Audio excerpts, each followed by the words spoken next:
O evento ele tá maravilhoso. Mas esse ano, assim, cara, tudo queixo caiu.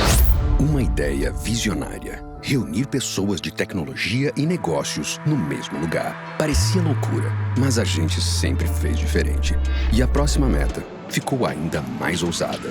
Nos dias 16 e 17 de outubro, está chegando o CRM Summit 2025, o maior evento de CRM, marketing e vendas da América Latina. Com mais de 1.000 profissionais e 2 dias de conteúdo, 6 trilhas de conhecimento, feira de negócios e networking. 60 palestrantes no único evento que une tecnologia, metodologias e os maiores nomes de vendas do Brasil e do mundo.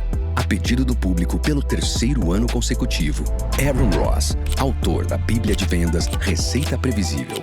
E pela primeira vez no Brasil, Donna Weber, autora de Onboarding Orquestrado e a maior especialista de retenção de receita do planeta. Certos resultados dependem só de você. Dias 16 e 17 de outubro em Florianópolis, a capital do lazer e da inovação. CRM Summit. Garanta o seu ingresso.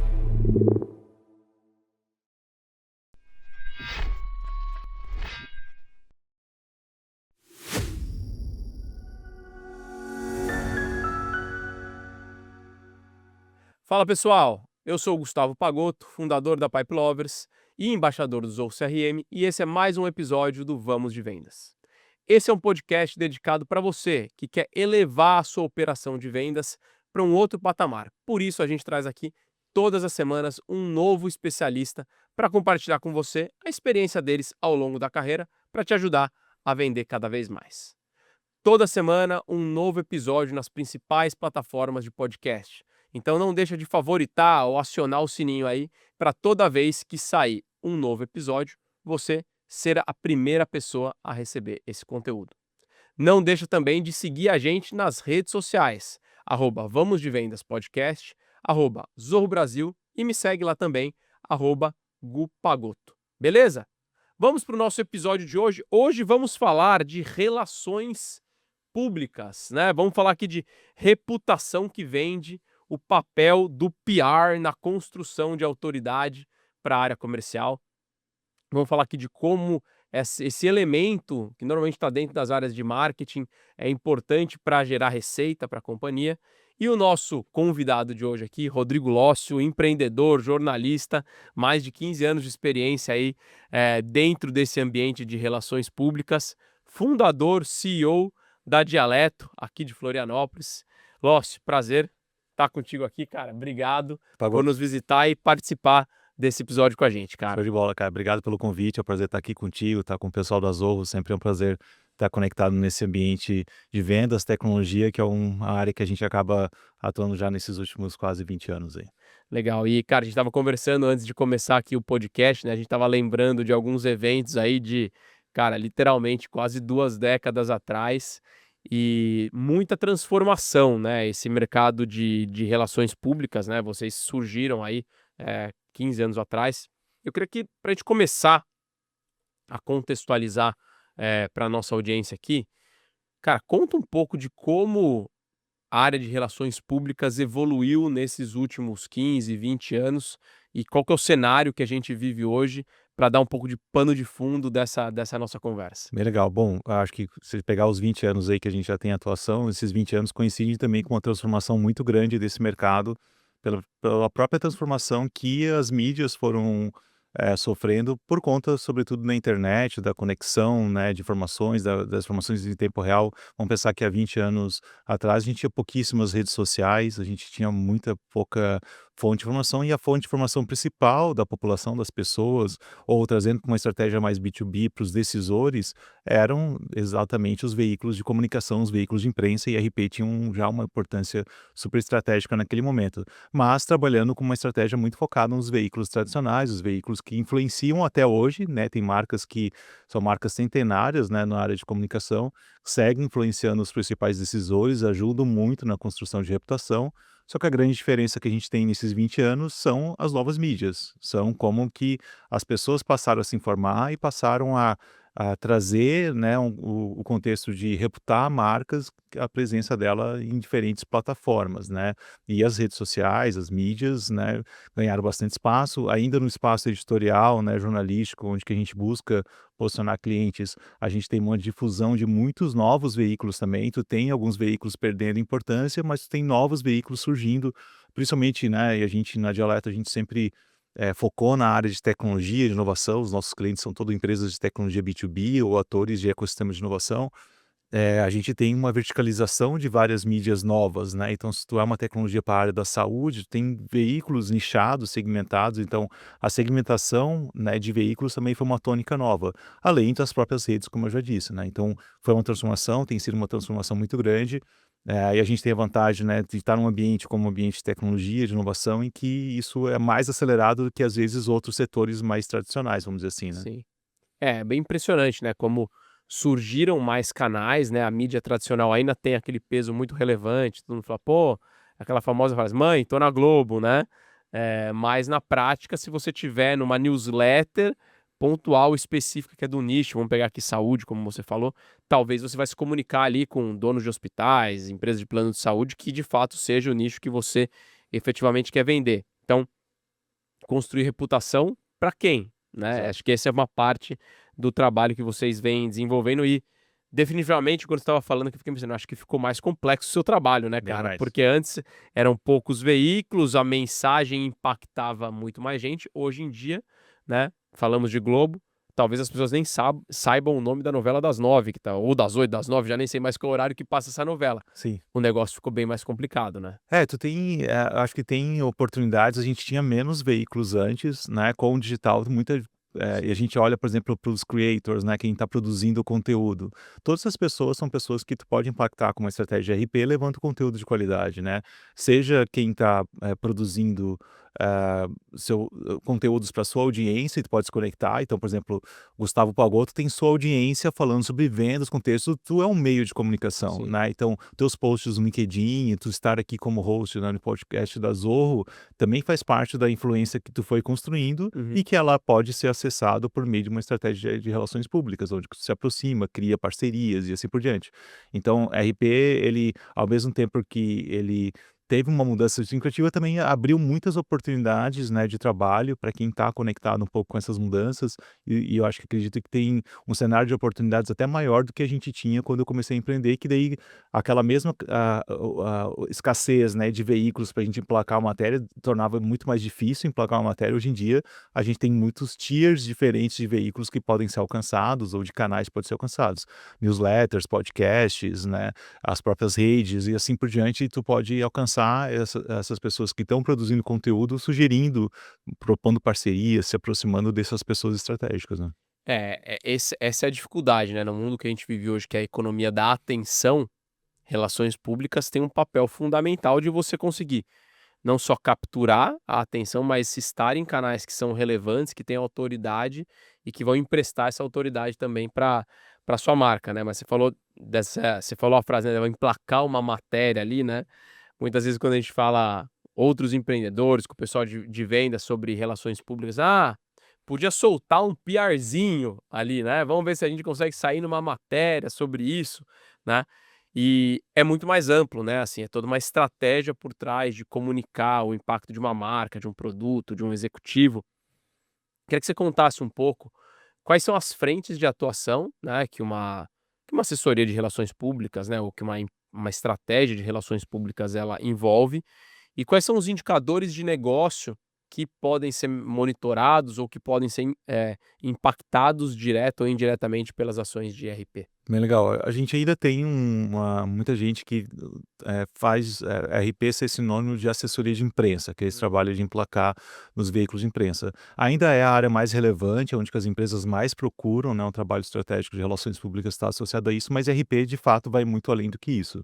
Eu gosto muito de um framework de uma americana chamada Jeannie Dietrich, que chama Peso Model, que basicamente ela trabalha com 4 grandes ambiências do RP do PR. As ambiências de mídias ganhas, que é a own media, que são as mídias que, por exemplo, a gente alcança com assessoria de imprensa, com relacionamento com influenciadores, ou seja, são os espaços que tu conquista a partir de relacionamento conteúdo, as mídias compartilhadas, que são as redes sociais, né, onde que se encaixa aí as estratégias relacionadas, por exemplo, conteúdo para o LinkedIn, onde que os founders estão produzindo seus próprios conteúdos, onde que as empresas produzem seus próprios conteúdos, as parcerias com influenciadores que estão nas redes. Então, todo esse contexto da mídia compartilhada é uma mídia para ser trabalhada. As mídias pagas, que elas também podem ser ancoradas na estratégia de RP. Tu tem muitos influenciadores, por exemplo, que trabalham com estratégias pagas, né? Então, principalmente quem trabalha mais no B2C, isso tem. No Famosos B2 publis. Exato, os publis, né? No B2B tem evoluído bastante por conta de como alguns influenciadores B2B estão se posicionando. E eu tenho as mídias próprias, que particularmente também é uma estratégia que eu acho bem importante quando a gente olha para RP, que são os canais próprios de conteúdo, né? Que é o site, o blog, não naquela estratégia clássica, né? Que no Brasil e no mundo, né, o mercado de inbound marketing trouxe muito forte, de criar seu próprio blog, mas tu ia até um pouco além. Hoje em dia, tu ter um blog ou um site de conteúdo proprietário, onde que tu tá ali focado nas principais palavras-chave do negócio, é uma estratégia também que pode ser de RP para construir reputação e autoridade, né? O teu conteúdo ser tão importante, tão foda, por exemplo, que te dá a reputação, que te constrói credibilidade também é uma ferramenta de RP.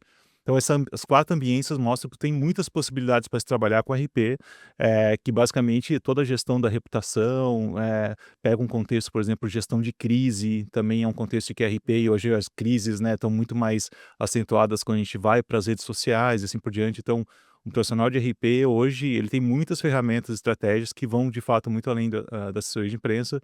Ainda tem em algumas indústrias o pessoal ainda tem como sinônimo, né, o RP com assessoria de imprensa, mas de fato dá para ir muito além hoje, do ponto de vista até pela essa multiplicidade de canais que foram acontecendo, né? E, cara, assim, é muito complexo, né? Pô, são mídias ganhas, são social, mídias pagas, mídias próprias, tem o contexto de gestão de crises. Você não vai conseguir ter um departamento inteiro dentro de todas as empresas para conseguir olhar para tudo isso. E quando a gente pensa essencialmente no grupo de pessoas que a gente tem aqui ouvindo a gente, que são os líderes de vendas, empreendedores, essa galera tá preocupada essencialmente com geração de demanda, né? Exato. Cara, eu vou contratar uma empresa para fazer a minha assessoria de relações públicas, eu preciso que pingue lead aqui, né? Não dá, legal, muito bacana essa matéria que saiu lá no Globo Rural, mas, cara, eu preciso falar com o cara que vai me ligar aqui para comprar de mim, né? De todas dessas frentes, né, essas dimensões que você falou de relações públicas, quais delas têm um impacto obviamente todas elas vão impactar a venda em algum momento, mas quais têm impacto de mais curto, médio e longo prazo, onde que elas se encaixam nisso? E na média, quando você começa a trabalhar com um novo cliente, qual que é o tempo de maturação até começar a colher resultados de uma forma estruturada? Bom, acho que tem vários desafios aí nos teus pontos e são desafios que a gente no dia a dia lida muito, né, para mostrar valor desse tipo de estratégia, né? Essencialmente, tu perguntou também antes com relação a métricas, né, de como a gente acompanhar. Tu tem métricas mais diretas que tu pode acompanhar, então, por exemplo, maior menção à marca, mais pessoas buscando sobre a marca, né? Um bom trabalho de RP faz com que a sua marca seja mais conhecida no mercado e reconhecida, né, como referência, e mais pessoas, quando é uma marca ainda relativamente desconhecida, mais pessoas passam a buscar e eu posso, por exemplo, medir a quantidade de menções e a quantidade de pessoas buscando sobre a marca como consequência de um bom trabalho de RP. Ou seja, você vai ter um impacto no orgânico. Exato, né? orgânico e também no próprio, e essa conexão com vendas é uma conexão que ela pode ser direta e pode ser indireta. Depende muito do teu perfil do negócio, do teu ICP e da tua estratégia de go-to-market, né? Então, se eu tenho uma estratégia muito focada, por exemplo, em account-based marketing, em grandes contas, geralmente RP e assessoria de imprensa tem um papel bem estratégico para quem trabalha com IBM. Por quê? Geralmente são empresas que trabalham com grandes contas, que precisam impactar um decisor, que são em várias camadas, né? Tu tem quem ali tu tá lidando no dia a dia para tentar vender o projeto, mas tu tem um CFO por trás olhando. Ele precisa saber, aquela marca ela é conhecida, não é uma empresinha qualquer, né? Exato, e daí quando a gente olha para RP numa estratégia mais ampla, uma estratégia de LinkedIn, mas uma estratégia, por exemplo, de veículos de imprensa de credibilidade, autoridade, a Exame, quando publica uma história sobre a tua empresa, tem a credibilidade da Exame referendando e reforçando a sua marca, falando sobre a sua marca. Às vezes o cara que está ali no dia a dia, tu tentando, sei lá, por exemplo, vender um CRM para um gestor, gerente de marketing, gerente comercial, por exemplo, tu tem um CFO lá por trás, fala assim, tá, mas esse CRM, da onde que é esse CRM, da onde que é essa empresa? Se é uma marca conhecida em que um CFO que está lá por trás, que às vezes vai ser quem vai assinar ali o contrato, ele vai dizer, eu vou contratar uma empresa conhecida, eu vou contratar uma empresa que não é tão conhecida, né? Tem uma máxima no setor de tecnologia que ninguém nunca foi demitido por comprar IBM, né? Porque, obviamente, que IBM é uma marca super reconhecida, de reputação, né, muito grande, mas tu tem muitas vezes empresas com melhores tecnologias, com soluções muito mais adequadas ao contexto do cliente, mas às vezes não é quem ganha aquela concorrência por não ser uma marca desconhecida, né? Então, a questão de construção de reputação de marca é um contexto que, principalmente para quem trabalha com IBM, a gente vê isso muito forte. Para quem trabalha com SaaS, mais escalável, a gente vai muito mais uma linha de métricas de pessoas mencionando. E daí tem algumas histórias, alguns cases que a gente foi construindo ao longo do tempo para tentar conectar mais as áreas, né? A Dialeto, além de ter trabalhado desde a fundação com RP, com assessoria de imprensa, a gente foi durante 10 anos uma agência de inbound marketing também, né? Então a gente conheceu muito a fundo as estratégias de inbound, olhar funil de vendas, olhar onde que eu consigo dentro do funil, dentro das estratégias de atração, de conversão, né? De relacionamento com os clientes, onde que eu consigo conectar algumas estratégias de RP a elas, né? E isso tudo a gente tentou buscar conectar mais justamente para medir melhor o impacto dessa estratégia. Então, impacto de menções, a gente tem alguns contextos de estratégias de RP onde que a gente olha muito para dados, onde que esses levantamentos, esses dados, eles podem ser uma ferramenta, por exemplo, que a gente usa RP para distribuir, mas a empresa com seus canais próprios geram leads a partir disso, ou seja, eu construo uma reputação e tem algumas histórias que a gente foi fazendo ao longo do tempo. A gente também não pode ignorar que uma estratégia de RP é uma estratégia de posicionamento, de marca, e isso daí, trazendo essa conexão do curto, médio e longo prazo, tu não constrói uma marca nunca no curto prazo, tu constrói resultados no curto prazo, né? Tem quando tu está trabalhando, por exemplo, com uma empresa de tecnologia, com um tipo de tecnologia ainda disruptiva dentro de um mercado novo, isso não acontece da noite para o dia, né? E RP é uma ferramenta para construir reputação, construir marca, que também não vem da noite para o dia. Então, tem muitas estratégias que são de médio e longo prazo, sim, porque branding é isso, né? Tu criar pontos de contato da tua marca com teus possíveis clientes diretos, com possíveis indiretos e tentar conectar isso ao longo do tempo. Mas é bem importante que a gente sempre esteja conectado nas estratégias de curto para gerar valor já no curto prazo, que são essas menções, são mais pessoas conhecendo a marca, ajudando, né, na jornada de compra. Grandes veículos para dar um Grandes veículos, impacto de focando. largada. E no médio e longo prazo a gente vai trabalhando no aumento de tráfego no site, né, conectando com os espaços digitais. A gente vai medindo pelas conversas iniciadas. Tem muitos clientes que fazem uma boa gestão de CRM e que ali nas informações que estão sendo colocadas, tanto proativa por parte do vendedor, quanto também quando o prospect traz informações, eu vi uma matéria de vocês na Exame, eu recebi aqui do meu CEO um reporte que vocês fizeram em tal coisa, vi um post no LinkedIn Meu chefe me do mandou o link de uma executivo. matéria. Exato. Se a gente consegue, um bom vendedor que consegue lidar muito bem no relacionamento com o seu prospect e buscar essas informações, ele começa a ver que de forma direta e também indireta, uma marca mais conhecida com um bom trabalho de RP, ela pode surtir um efeito mais direto, né? Não, e é interessante isso, né? Porque isso, bastante coisa que você falou aqui está relacionado com o topo de funil. Mas eu particularmente gosto muito do trabalho de relações públicas, porque se você tem um time de vendas bem treinado, ele pode usar várias dessas matérias, desse conteúdo, o que quer que seja, para usar isso durante o processo. Então legal, tá. Inclusive eu vou mandar para você aqui o link de uma matéria que saiu na Folha de São Paulo, que o nosso diretor falou sobre tal coisa. Opa, caramba, né? Ou o CEO da empresa aqui, ele é colunista no portal não sei qual, você já viu? Vou mandar aqui uma matéria do que saiu dele. Você consegue levar a percepção de valor, de credibilidade, de reputação durante o processo. Isso vira um elemento, ou seja, para isso tem que estar bem integrado com o time de vendas, com o time de marketing, né? E é um resultado às vezes meio invisível, né? Então, o difícil nesse contexto é rastrear o que está mais impactando, né? A gente tem história de um cliente nosso que era um SaaS, até focado na área de vendas, e eles, por exemplo, a gente fazia o inbound deles, então a gente acompanhava todo o funil, olhava as ferramentas de conversão e tal, e a gente fez algumas ações de PR, de assessoria de imprensa para eles, quando eles passaram por uma rodada de investimento, e foi muito legal, foi num mês assim, eu lembro, no mês de novembro, assim, que era um mês meio atípico para eles, não era um mês muito bom de resultados, mas a rodada foi anunciada em novembro, a gente fez toda a divulgação, matéria saindo na Exame, bem legal, tal. Só que a gente não tinha link, não tinha nada, né? E daí a gente, ao ver os resultados no mês de novembro, olhando para o Analytics deles, olhando para o funil, para o CRM, para a ferramenta de automação de marketing deles, a gente viu uma conversão um pouco inesperada em algumas etapas do funil deles. E como era uma empresa do setor de vendas, ela tinha um funil muito organizadinho, assim, e também tinha uma gestão muito orientada a dados, que ajuda bastante também. E daí ali a gente percebeu que em algumas etapas do funil deles teve um aumento de conversão grande. E eles foram a fundo, a gerente de marketing na época foi a fundo pesquisar, e eles perceberam que os SDRs e o pessoal de vendas estavam utilizando a própria matéria que tinha saído na Exame como prova social. Cara, vamos fechar, acabamos de sair uma matéria aqui na Exame falando que a gente vai construir uma ferramenta ainda melhor para o mercado.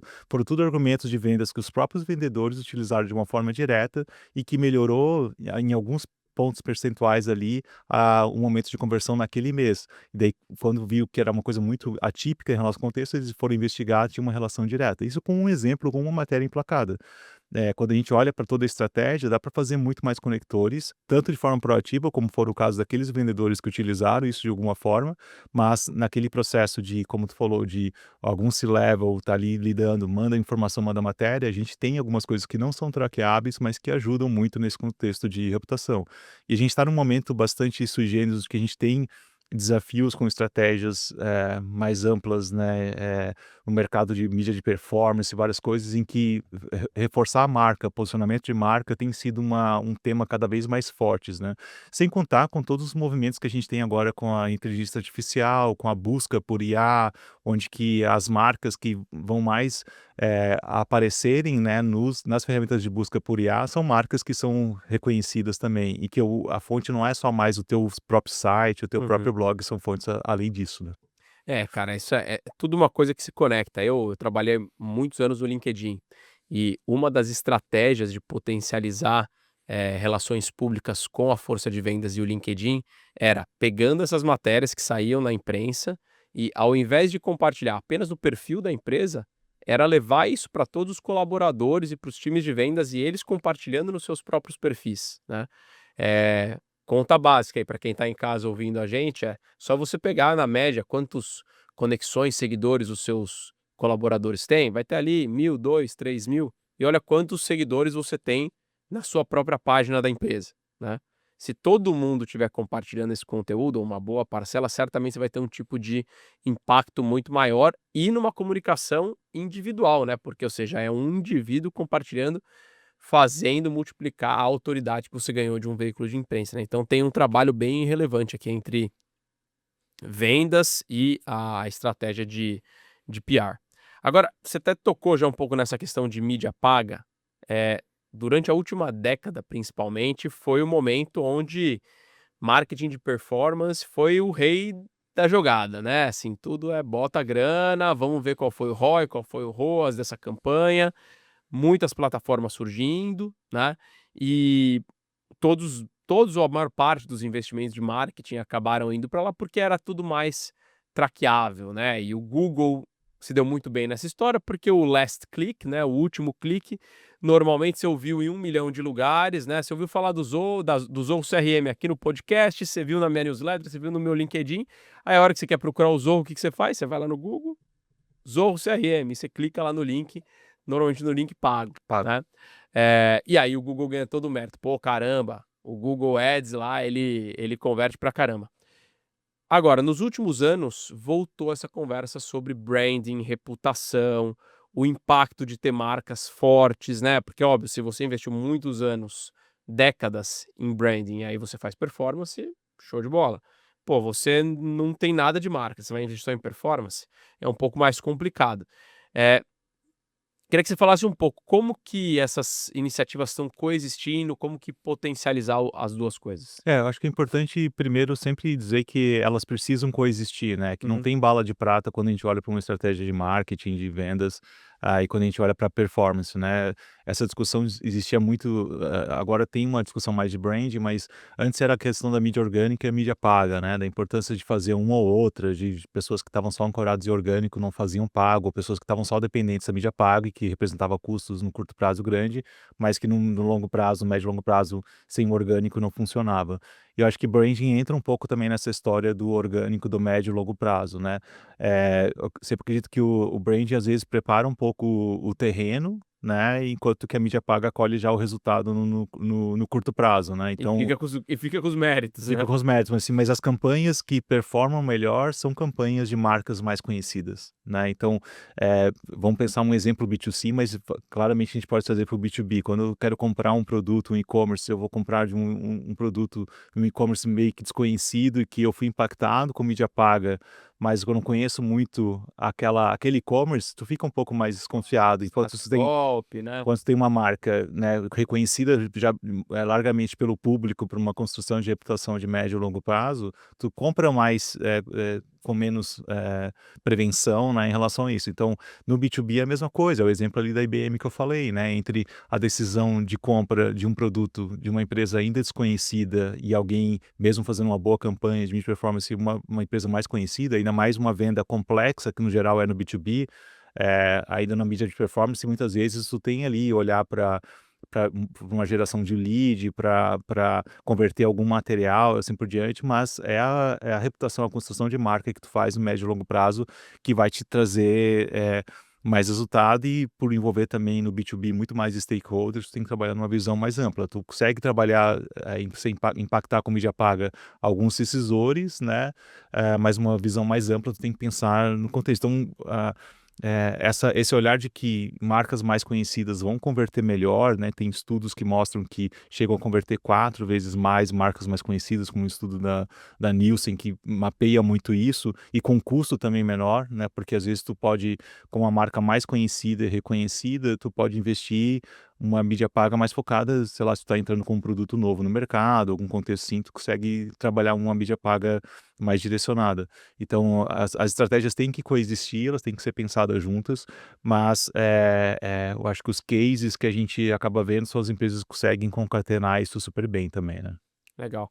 Então assim, agora a grande dúvida nesse aspecto é quanto normalmente as empresas vão colocando em branding, relações públicas versus mídia paga? Tem algum benchmark, alguma referência para isso? Eu acho que depende muito do momento da empresa. Se eu sou uma startup que está num estágio muito inicial, às vezes eu tenho nesse estágio inicial, quando eu já consigo ter um produto que já está validado no mercado, já tenho os primeiros clientes, tu tem uma chance de conseguir um espaço, por exemplo, usando relações públicas no espaço editorial, se a empresa já tiver os cases super validados e pode contar essa história. Mas no geral, até ela conquistar os primeiros clientes dela, ainda com uma marca em construção, ela pode utilizar a mídia paga, a mídia de performance para encher um pouquinho mais o funil no início e fazer as primeiras vendas até ter um processo onde ela Ganhar consegue combustível, né? ganhar combustível para poder fazer. Porque, no geral, principalmente empresas que estão em estágio inicial, olhando para branding, né, o posicionamento como uma estratégia de médio e longo prazo, elas têm que focar em existir amanhã, né? Existe amanhã, muitas vezes, a mídia de performance é esse combustível A sua inicial. marca, a sua força de marca tá vivo, primeiro Exato. sobrevive, né? Claro que tu pode construir desde o princípio do teu negócio uma marca consistente, um posicionamento consistente e tal,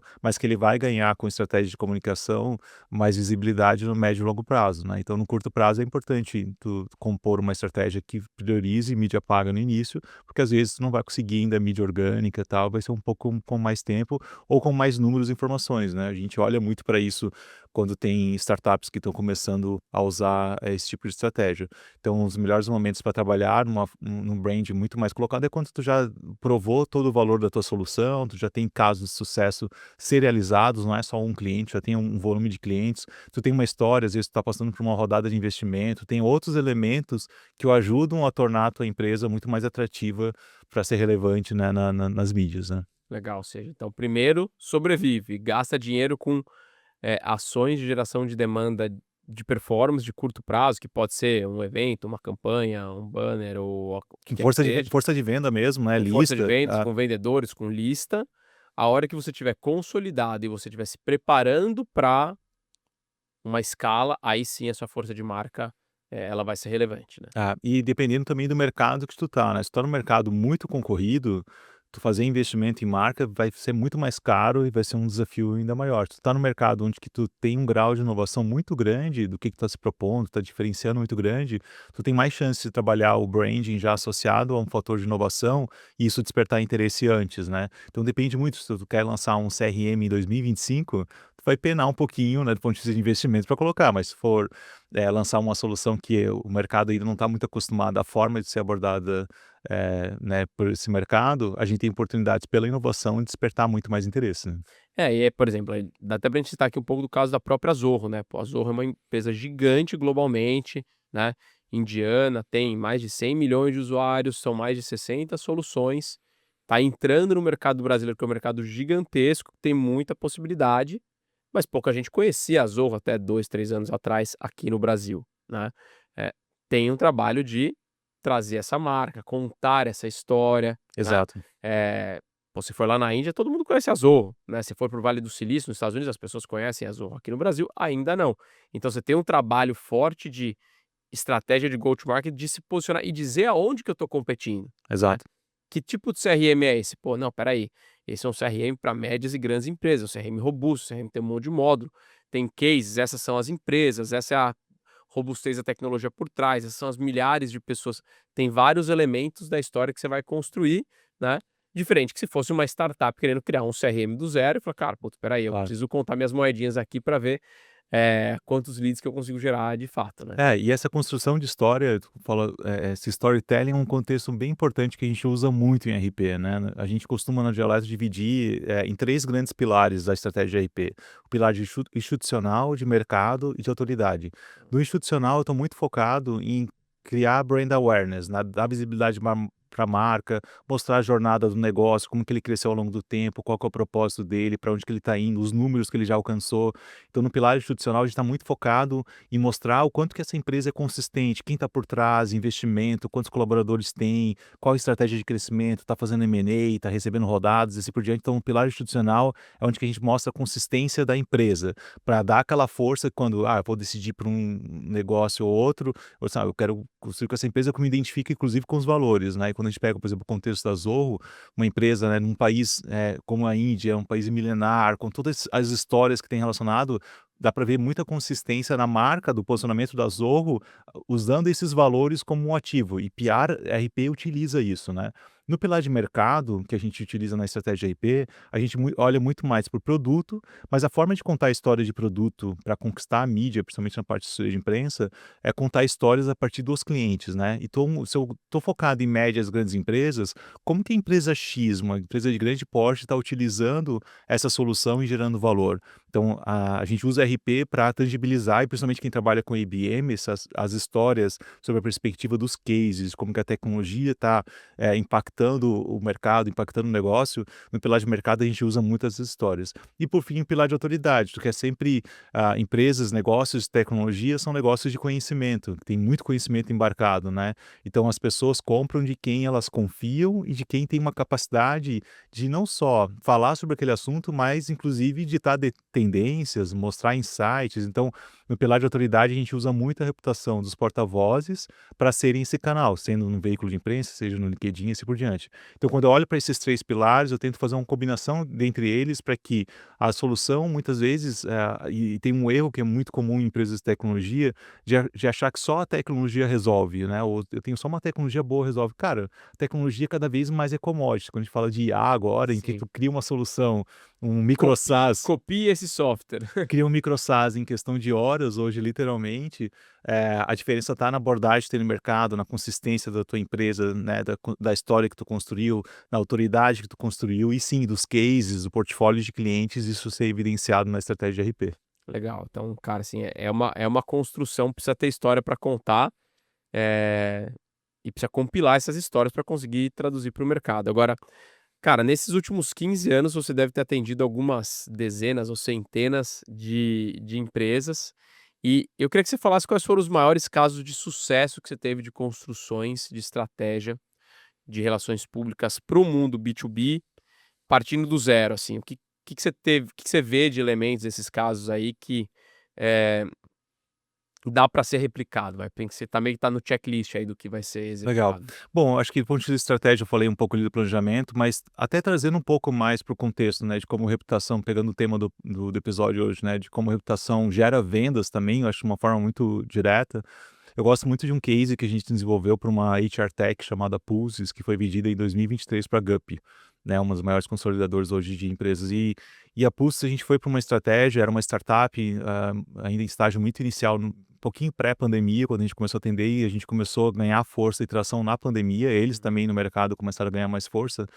E a Pulses a gente foi para uma estratégia que a gente chama de Data PR, né, que é utilizar dados a favor da estratégia de PR.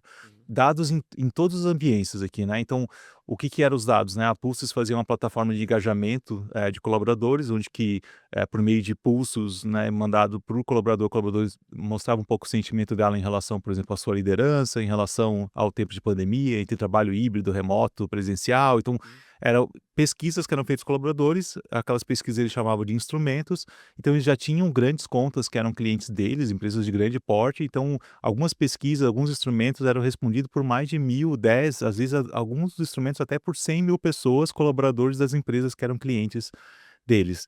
E a partir desses estudos, dessas respostas, eles consolidavam e geravam reportes, estudos aprofundados. E bem no comecinho da pandemia, além de terem criado alguns estudos, eles criaram um PLG, um Product Led Growth ali, uma ferramenta inicial mais simples da própria Pulse, o pessoal começar a utilizar.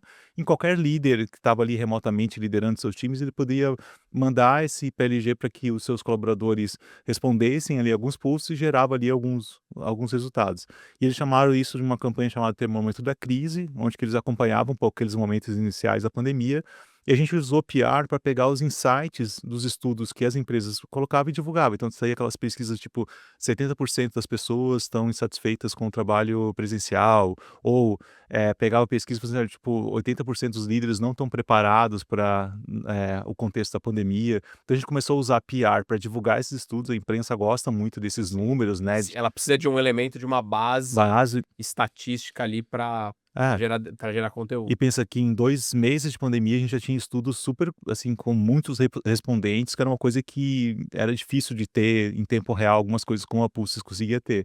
Então a gente utilizou muito essa estratégia e ali a gente conectou muito com a estratégia que eles tinham de growth na época, usando o PLG e a conversão, quando um líder se cadastrava para poder usar a ferramenta, gerava um lead ali que eles colocavam. Então, durante 2 trimestres na pandemia, a gente foi responsável por 25% dos leads, a estratégia de PR foi responsável por 25% dos leads da companhia, né, em empresas de médio e grande porte, que era o foco deles. Então, a gente tentou conectar muito a questão do momento e imprensa, principalmente, mas RP como todo é timing, até as redes sociais, né, tu tem tendências, como que eu surfo essa Saber o tendência, as tem pessoas estão falando, e imprensa é muito isso, né, tu tem, a gente chama no jornalismo de agenda setting, né, tem um assunto que tá todo mundo falando agora. Então eu tenho que surfar esse assunto, por exemplo, a gente está falando agora de guerra tarifária dos Estados Unidos. Eu tenho vários clientes de tecnologia que estão sendo impactados por isso e tem empresas de tecnologia que fazem ferramentas para fazer a gestão disso, como cliente. A gente está aproveitando um monte de pauta porque a imprensa está querendo falar sobre esse assunto. Não só a imprensa, né? As redes sociais estão falando sobre esse assunto e assim por diante. Então, o PR tem que estar muito atento a essas ondas para poder conectar. Então, trazendo por exemplo da Pulses, foi um exemplo de conectar a PR com uma estratégia de marketing com resultados, né, na geração de leads e assim por diante. Outras conexões que eu gosto muito de fazer, o exemplo que eu falei ali com relação a usar PR conectado com o funil de vendas, né? Então, essa construção de reputação é um processo contínuo, então sempre tem muitas histórias. Eh, e tem às vezes histórias que estão ligadas a vendas, mas muitas vezes tem muitas empresas, principalmente, né, startups ou empresas de tecnologia que estão sendo consolidadas, que são consolidadoras, elas precisam construir uma marca forte para atrair, por exemplo, investidores, Sim. né, que vão ajudar a injetar capital para esse negócio continuar crescendo. Então, PR também é muito visto, assim, porque os principais compradores de startups, os principais fundos de investimento acompanham muito o impacto que essas empresas têm, a marca que elas vão sendo construídas no médio e longo prazo, ainda além dos próprios próprios números, né, do negócio. Então, muitos cases que a gente foi construir são cases de empresas, por exemplo, como o caso da Pulses, que construiu reputação para gerar vendas, mas 3 anos depois foi vendida para a Gup, por ter consolidado, se posicionado muito bem dentro desse mercado, utilizando também estratégia de RP. Então, muitas histórias elas estão associadas sim também a vendas, mas tudo que está no entorno de fortalecimento de marca para uma estratégia que a empresa tem de crescimento, né? Que legal. E dessas iniciativas que você falou, quanto disso já era uma sementinha interna que foi potencializado com o trabalho de vocês e quanto disso veio de input externo? Porque eu tenho a sensação que, pô, também não dá para você terceirizar totalmente isso para um parceiro externo. Tem algumas coisas que vão surgir da realidade do seu software, alguns dados, o insight de conhecer o cliente. Você vai ter uma assessoria, uma consultoria que vai te ajudar, mas na prática você dentro de casa tem que ter um pouco dessa mentalidade, né? Então eu gostei do que você falou, cara, quais são os dados, né, o data PR, as tendências relacionadas com o funil de vendas, Sim. para você levar para a mesa todas as possibilidades e esse parceiro te ajudar a escolher o que de fato vai fazer sentido, né? Quando eu começo a conversar com uma empresa, eu tento entender quais são as ações que ela já faz, né, do ponto de vista de marketing, né. Se a empresa não faz nada ainda de marketing, quer começar já com RP, às vezes não faz sentido isso, porque às vezes a empresa tem um site, por exemplo, para aproveitar uma audiência que o trabalho de RP pode trazer. Se eu consigo emplacar uma matéria na Exame, por exemplo, mesmo que não tenha um link, as pessoas vão no Google buscar informações sobre a empresa. Se a empresa não está nas primeiras posições, não tem um alcance orgânico ainda, ela vai estar batendo na trave e, tipo, não vai aproveitar o potencial que RP pode trazer para ela. Então a gente tenta primeiro diagnosticar qual que é a estrutura que ela tem internamente de time de marketing, quais são os plays que ela faz no marketing, no go-to-market ali, quais são as estratégias que coloca para poder conectar, até para poder tangibilizar melhor o resultado que ela pode ter com o trabalho de RP. Então, essa é uma preocupação que a gente tem muito, porque senão é muito assim, tipo, a empresa está fazendo um evento, mas não tem um site direito ainda, não gera valor, não gera conteúdo. Então, o fato de a gente estar muito especializado olhando, né, para empresas de tecnologia B2B, que é o nosso foco, a gente não atende B2C, a gente tenta trazer já a experiência de já ter construído isso para várias outras empresas.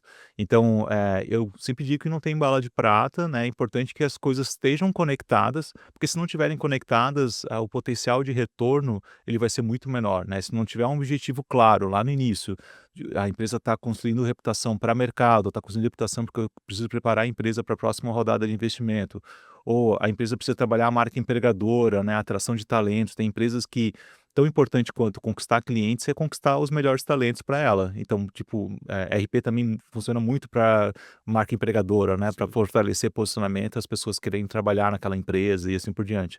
Então, eu sempre acho que é sempre importante conectar um pouco os objetivos, entender o que a empresa já está fazendo e tentar ao máximo conectar. E daí, obviamente, que quando eu olho, por exemplo, para uma empresa em que ela tem dados gerenciados dos seus clientes num volume de forma já estruturada, eu gosto muito desses dados transacionais, por exemplo, que os SaaS geram, né? Então, por exemplo, se eu sou um CRM, eu olhar para a minha base de clientes por vertical, sei lá, na vertical saúde, qual que é a base, o benchmark de conversão de um lead, né, para uma oportunidade, e transformar isso em dados, onde eu posso usar esses dados para compartilhar com os meus clientes, mas compartilhar com o mercado a tua visão. Como é que campanhas, por exemplo, no segundo semestre, performam melhor a partir de dados que eu tenho aqui no meu data lake interno, né, da minha plataforma. Então tem muitas oportunidades de olhando para quem tem dados. Às vezes a empresa não tem isso estruturado, mas a gente tenta pensar em estruturar junto, né? A gente teve uma história com um cliente nosso, uma multinacional italiana, que a gente atende, eles fizeram uma pesquisa na base de clientes deles de micro varejo, que era a solução que eles atuavam, uma pesquisa super simples sobre o uso de tecnologia pelo pequeno empreendedor de varejo. E daí na pesquisa mostrou que o WhatsApp era a forma mais utilizada. Então uma pesquisa, sabe, usando um forms qualquer, uma plataforma qualquer, gerando os dados, insights, e a gente pegou esses dados, uma pesquisa incentivada, e divulgamos na imprensa. A gente conseguiu uma matéria muito legal, como a empresa era uma multinacional, a gente conseguiu uma matéria na Forbes britânica, falando sobre como que o WhatsApp era a ferramenta de tecnologia mais utilizada pelo micro varejo brasileiro, que ainda tem, né, olhando para o pessoal externo, o pessoal ainda tenta entender qual que é o fenômeno do WhatsApp no Brasil, né? E pra gente é comum, O mas grupo de fofoca, o Brasil é uma fofoca. mas para quem tá de fora, às vezes não tem a dimensão do que representa o WhatsApp, né? E para essa empresa foi muito legal a repercussão, não só por ter saído na Forbes britânica, mas, por exemplo, o presidente do WhatsApp no Brasil publicou no LinkedIn a reportagem que saiu na Forbes. Então imagina a questão de relacionamento e construção que essa marca pôde construir, né? Então, eu acho que tem muito estímulo, o pessoal de RP tem que estar muito ligado, porque às vezes a pessoa de RP, seja uma pessoa interna, que pode ter um RP interno dentro da empresa, ou o RP externo, a gente tem que estar muito conectado no mundo, assim, o que está acontecendo, quais são as principais trendings, né? Tipo, os assuntos que estão mais perdurando para a gente poder conectar e surfar essas ondas, né? Muito bom. Agora tem o outro lado também, né?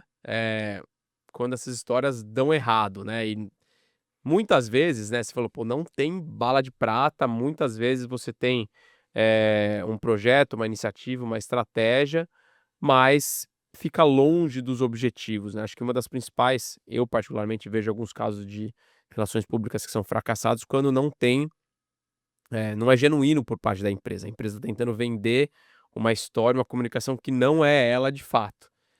Compartilhe um pouco com a gente quais são os principais fatores que podem destruir uma estratégia de PR ou até matar ela no momento que está sendo criada. Legal, acho que algumas coisas estão em partes em pontos que a gente foi conversando aqui, mas o momento que ela está investindo conta muito. Então, se a empresa não está madura ainda, do ponto de vista de organização, de outras estratégias, isso é um erro que já acontece, é muito comum. Então, o time de investimento nisso, às vezes, é o time errado, a empresa não está consolidada para melhorar. Às vezes, não é nem a questão de melhor estratégia. A gente teve clientes, por exemplo, em que a gente começou a fazer um bom trabalho de PR, eles receberam rodada, só que em 6 meses a empresa passou por um pivô no negócio, né? Eles estavam focados num tipo de mercado, quase um B2C, um B2B de escala, e eles viram que nesse B2B de escala iam precisar muita grana, de capital, de venture capital para investir, e eles resolveram focar num canal de distribuição da tecnologia que foi muito mais assertivo, mas que mudava na essência o que era de fato a empresa. Em 6 meses a gente teve que redesenhar toda a estratégia de posicionamento porque tinha mudado Ou tudo. seja, a empresa nem sabia que se estava validada a estratégia, o mercado, o posicionamento, gastou dinheiro, tempo, No momento recursos, errado. atenção para se colocar. E aí o mercado tem que aprender de novo o que você faz. Exato. Tem várias empresas que a gente passa por, pô, eu não sei muito bem o que esse cara faz. Ele, né? E sabe que aí geralmente nesse tipo de empresa, a gente fala muito dessa questão de já ter alguns cases realizados, porque os cases já são indícios, né, que aquela empresa construiu valor, né, no que está colocando, não é tu ter cliente, porque ter cliente às vezes não quer dizer que está ainda 100% no potencial do uso daquela tecnologia. Então ter cases é uma coisa que a gente recomenda muito. E muitas vezes a empresa ainda não tem, mal tem cliente. Ontem mesmo estava conversando com um prospect e disse, vamos lançar um produto agora em agosto, a gente quer fazer um PR, quer divulgar na imprensa de uma forma pontual o lançamento desse produto. Só que é uma empresa que estava com um posicionamento totalmente diferente há 3 anos quando captou. E, cara, ela vai ter que reconstruir a estratégia, nem o site dela está atualizado com um novo Você faz posicionamento. uma matéria, sai na Forbes, todo mundo entra no seu site e fala, peraí, o que esse As cara pessoas faz, vão né? reconhecer, né? E nesse caso, eu falei assim, cara, para a gente ter mais consistência, a gente pode usar PR para isso, mas para lançamento de um produto, mas para ter consistência, eu queria, me diz, então 3 clientes que já estão usando essa tecnologia nessa fase experimental, que já mostraram valor, empresas que sejam relevantes também dentro da sua indústria, tal, eles atuavam com instituições financeiras. Pô, se tiver 2 ou 3 instituições financeiras que já estão usando, mesmo que ainda numa fase experimental, mas já gerando valor em cima disso, a gente já tem história e tem muito mais consistência na hora de comunicar.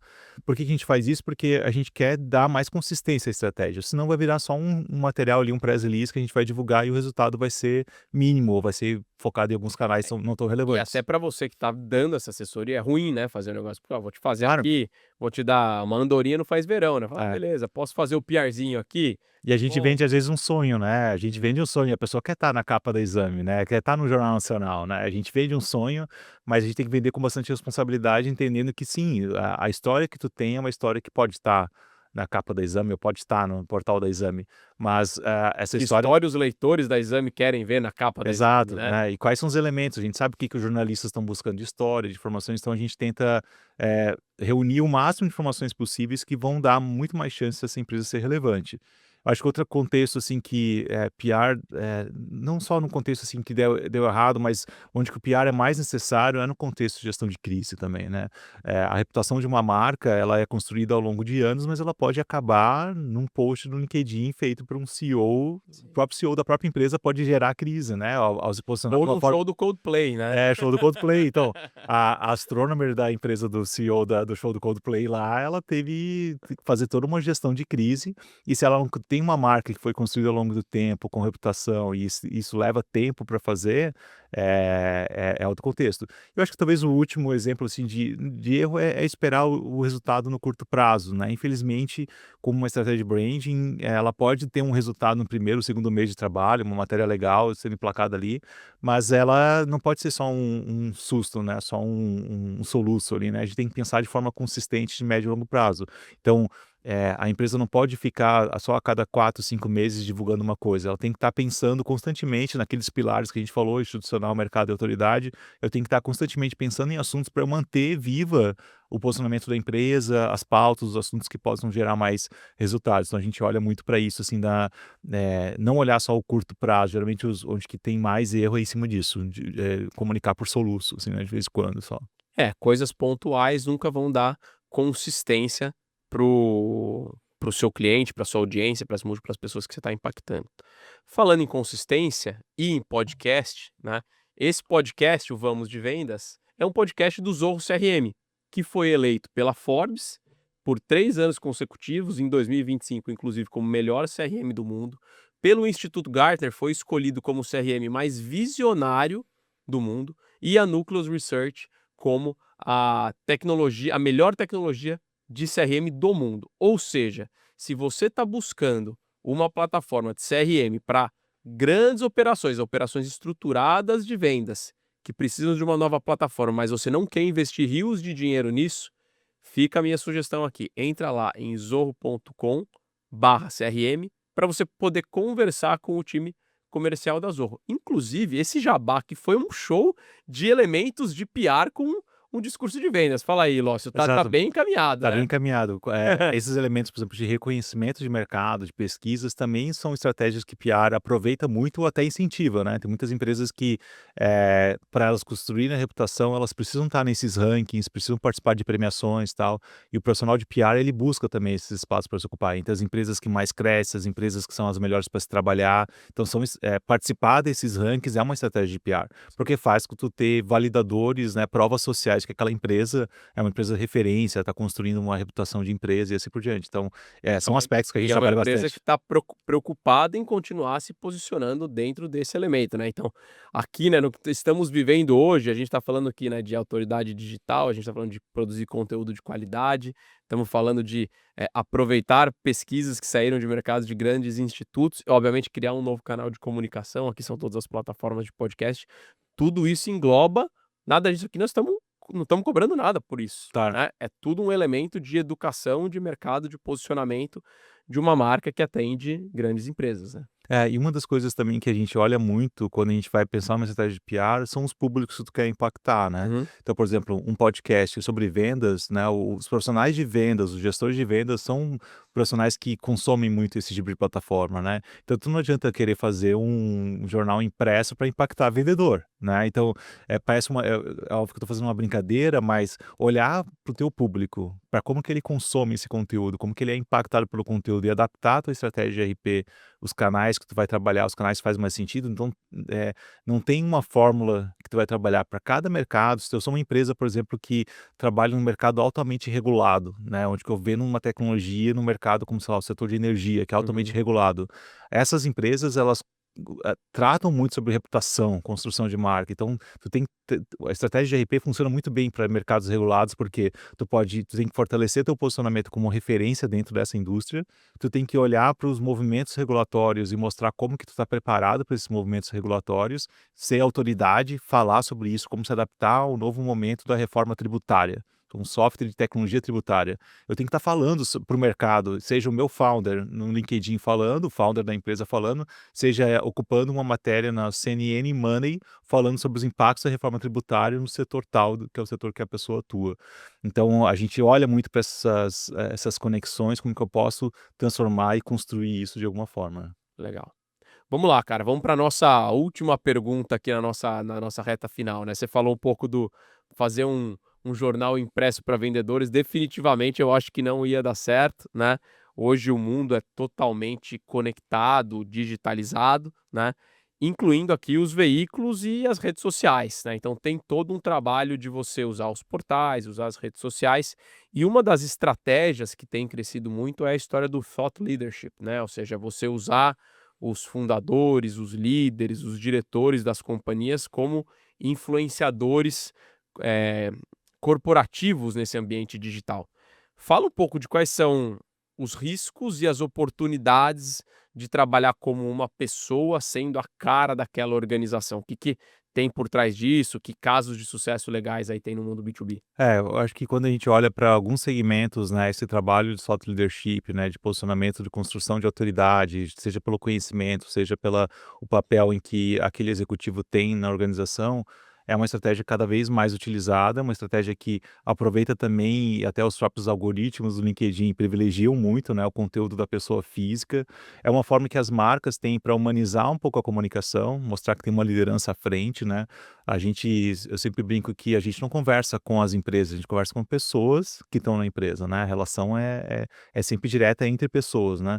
Então, quando tu consegue trazer essa credibilidade da marca também para o executivo e vice-versa, uma coisa alimenta a outra, né? Então, é uma forma, por exemplo, que as marcas têm de humanizar essa conversa, de ter um canal mais direto de comunicação e que ela é tão importante, né, quanto outros canais que estão sendo construídos. Eh, em PR, com um foco, por exemplo, em assessoria de imprensa, geralmente o jornalista vai conversar com o executivo da empresa, com o CEO, com alguém que está numa posição de liderança para contar aquela história. Então, a gente já utilizava um pouco essa estratégia, né, para humanizar e ser o porta-voz, né, que vai falar como um todo, mas o que a gente tem agora é um canal privilegiado, que é, por exemplo, o LinkedIn, onde que eu consigo me conectar. E daí não é só o LinkedIn, é pegar a pessoa, executivo, CEO, e trabalhar ela em diferentes plataformas. A pessoa pode ser o host de um podcast, por exemplo, né? Eu quero reforçar ele como uma autoridade, uma liderança naquele assunto, naquele tema. Além de ele escrever conteúdo no LinkedIn, ele pode fazer vídeos, ele pode ter o seu Pode ser youtuber, Pode ser youtuber, Instagram, criar, pode ser TikToker, né? Exato. Tem várias de acordo com nuances. os públicos onde que eles estão, né? E, por exemplo, se a gente for falar sobre profissionais de vendas, o LinkedIn é a Disney do profissional de vendas, para as polêmicas, inclusive, né? De posicionamento. Então, Tem muitos casos legais tem rodando muito por aí. caso. Então, essa questão de essas conexões autênticas, né, que podem ser construídas com o conteúdo, eu vejo com um potencial muito grande, assim, né? Acho que o discurso, o que eu vejo assim como talvez um risco, um erro, é um discurso que pode estar muito desalinhado, por exemplo, com o institucional, com a empresa. Então, por exemplo, às vezes no LinkedIn, para tu ganhar ali engajamento, tem alguns executivos que usam, às vezes, termos não tão adequados ou para gerar aquela audiência, aquele engajamento, mas às vezes aquilo ali está muito desalinhado com o posicionamento institucional da empresa. Então, se a pessoa é a pessoa é CEO da empresa, ela precisa estar em consonância com o que o institucional está sendo feito. E às vezes, em busca de engajamento, o posicionamento das redes pode trazer uma polêmica que não pode ser, às vezes não é positivo para a empresa, ou expõe de uma forma que pode ser que não seja positivo. Então depende muito do teu ICP, depende muito de quem são os decisores dentro do teu perfil de cliente ideal ali, para ver como é que é o comportamento que esses caras têm. Então, os riscos, eu diria, é um trabalho não tão organizado, um trabalho só em busca do engajamento, que ele pode vir, mas às vezes pode trazer uma imagem negativa à marca, ao institucional e às vezes ao próprio CEO. Então esse cuidado é importante. E esse CEO, ele precisa ter esse CEO, esse executivo, ele precisa ter consciência que ele passou a ser um ativo da marca para a qual ele trabalha ou da empresa que ele é o dono, né? Não tem mais aquela coisa: "Ah, não, eu vou pegar meu celular aqui e fazer um vídeo do meu cachorro no futucando o lixo ali durante um churrasco". Cara, assim, tem 1 milhão de coisas erradas que podem acontecer. Ah, é o cachorro que comeu o negócio que deu pra criança, e aí você vai numa polêmica, né. Você começa a ter ali uma estratégia bem clara de que tipo de conteúdo e como que isso vai ser, compartilhado, e normalmente você tem alguém profissional Dá o suporte, pilotando ali os canais, né. Deixar alguém, eh, de uma forma espontânea é muito mais complicado. Precisa ter muito talento e bagagem para tocar isso, né. Sim. É complexo, porque muitas vezes também o que o público quer é autenticidade, né, e o autêntico, às vezes, ele tá no contexto de humanizar a tua própria Sim. abordagem, né, não ser aquele conteúdo também enfadonho, institucional, às vezes é muito chato também. Então tu tem que buscar as 2 coisas, né, tem que buscar o equilíbrio. Não dá para ser tão institucional, porque daí não gera engajamento e tu vai estar só reproduzindo mensagens que é como se fosse a empresa falando e não faz muito sentido, mas também tu ser muito espontâneo, testemunho, né, muito autêntico, pode ter uma dissonância ali da forma que quer se posicionar. E depende também da rede, né? Talvez eu possa usar uma rede com um aspecto mais pessoal para mostrar meu dia a dia, tal, de trabalho, ser uma forma que eu me conecto realmente com as pessoas, às vezes se é um CEO de uma empresa muito grande, com os próprios colaboradores, é uma estratégia, pode Sim. ser até de comunicação, não digo interna, né, mas comunicação de estar próximo, né, de colocar.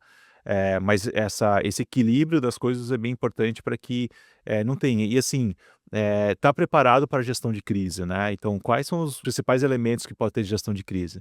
E tem, inclusive no universo de vendas, no universo de empreendedorismo, tem muita gente que usa a polêmica para gerar awareness e para gerar, às vezes, É disso que o resultados. povo gosta. O É isso povo que o quer povo ver a gosta. bagunça, né? Daí, mas se na essência a empresa gosta desse tipo de posicionamento que hoje num mundo tão polarizado. Normalmente no B2B o pessoal quer ficar meio É, neutro, né? mas a gente tem vários cases que não precisa nem citar, mas tipo, nesse mundo polarizado, inclusive político, né, de ter posicionamentos fortes e contundentes em relação a isso, tu pode tirar um público de interesse, pode atrair um Claro. outro público. Então, as marcas, em algumas lideranças, elas são provocadas para isso, né, e daí vai da característica de cada um. Eu, como profissional especialista de RP, eu sempre tento mostrar um cuidado maior para diminuir as chances de ter algum tipo de risco à imagem da companhia fazendo isso. No universo B2B, numa venda mais complexa, uma venda que exige, né, um posicionamento mais contundente, o profissional de RP ele vai estar muito mais a favor de ser um negócio mais ponderado, né?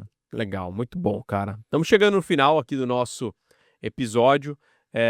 Reta final, que agora é o seu momento do jabá, né? Para quem quiser conhecer mais, te conhecer a Dialeto, qual a melhor forma de te procurar seu time, como é que vocês podem ajudar. Esse é o momento para quem quiser se conectar contigo. Perfeito. Obrigado, Pagotto, novamente aí pelo convite. É um prazer estar aqui com vocês. Tenho um carinho muito grande pela Zorro e também acompanho já os teus conteúdos há bastante tempo, então é bem legal estar conectado aqui contigo. Bom, a Dialeto a gente já falou bastante sobre ela ao longo da nossa conversa, né? Mas são quase 20 anos aí trabalhando dentro desse ambiente de tecnologia. A gente sim nasceu em Floripa, mas hoje a gente atende empresas do Brasil inteiro e várias multinacionais com atuação no Brasil, olhando para a estratégia de PR numa visão ampla, mas principalmente ancorado em assessoria de imprensa, em LinkedIn, em podcasts. Então, o nosso olhar aí foi sempre de construir histórias com clientes no universo B2B e também com atores de ecossistemas de inovação, né? A gente nasceu aqui em Floripa, que é um ecossistema super privilegiado, com fundos de investimento, aceleradoras, incubadoras, e hoje a gente tem o orgulho de atender empresas aí do Brasil inteiro olhando para isso. E sempre ancorado nessa questão de mostrar a inovação, mostrar a tecnologia como, né, acreditar muito no poder de transformação que a tecnologia tem em diversos outros segmentos, né? Então, um pouco da nossa forma de atuação. A gente está em todas as redes, mas principalmente no LinkedIn, a gente está sempre muito ativo. No meu perfil pessoal também, compartilhando muitas dessas estratégias, as tendências de RP e acompanhando também o mercado de alguma forma. Então, a gente está super à disposição aí para se conectar com o pessoal. Muito bom, cara. Então fica a dica aí, quem ainda não conhece a Dialeto, bate um papo lá com o Lócio, com o time dele. Muito bem, gente. Estamos chegando ao final de mais um episódio do Vamos de Vendas. E como eu sempre digo aqui, sucesso em vendas é resultado de evolução diária, mas muita calma nessa hora.